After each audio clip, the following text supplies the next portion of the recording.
in the offseason as we were talking about. And the draft didn't follow suit. How did the Denver Broncos do in this year's draft? Well, the Denver Broncos, I thought, did a pretty good job. Although their first pick was essentially spent on Russell Wilson.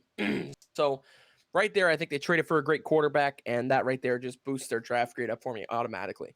But then after that, in round 2, pick 64, they got Nick Bonito, edge out of Oklahoma. And this guy is a killer off the edge. Killer with a capital K. This guy is crazy. His presence in the backfield is always known. He's a wrecking ball when it comes to getting into the backfield. And you add him with already the Chubb is there, Randy Gregory that's already there. I mean, this is already a stacked defense. Adding him on top of the fact that the offense added a incredible quarterback who is great at the game of football and is going to succeed very well, I believe, with this team. I think they really did great for round 2, which was their first pick. So then at round 3, they got who I think is the best, you heard me, the best tight end in this draft, Greg Dulcich, tight end out of UCLA. They just got rid of Noah Fant. So this team already needed a tight end. They were already down one right there. So I was expecting them to take a tight end early, and I thought Dulcich was going to be their guy. And sure enough, it ended up being Dulcich is a really great tight end who's got awesome vertical threat skills. His route running is really well. I mean, he doesn't drop a ball. If it hits him in the hands, he's going to catch it.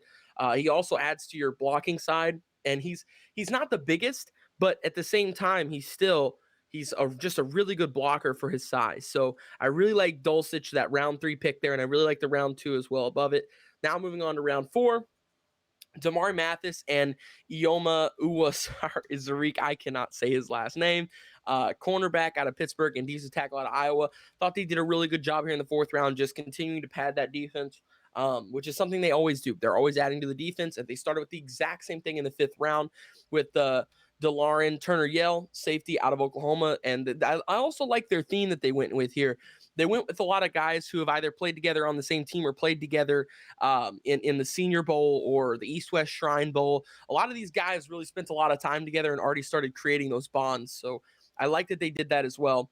Then they got Montrell Washington, wide receiver out of Samford, just adding to the wide receiver depth here, especially now we don't know what's going on with Jerry Jeudy. So this could be a influential pick considering that they already have Tim Patrick, who will have to step up, and Cortland Sutton as well. Then they get Luke Wattenberg, center out of Washington.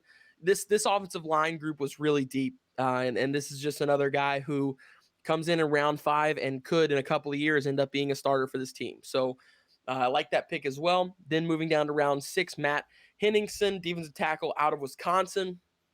And still same with the last pick as well with Fan Hicks. They're just continuing to add to the defensive tackle and cornerback rooms, which was something that they needed to do.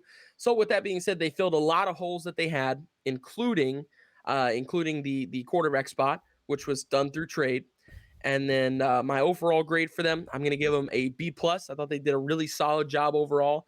And their best pick was Greg Dulcich, tight end out of UCLA in the 3rd round. And that's really tough for me to say because Nick Bonito is a really good candidate as well. And I think that both of these guys could be like sleeper offensive and defensive rookie of the year candidates. Sleeper, I don't know 100%, but those could be 2 of my sleeper pick guys, my day 2 guys who could sneak up and steal an award like that, almost like Alvin Kamara did a couple of seasons ago with the Saints.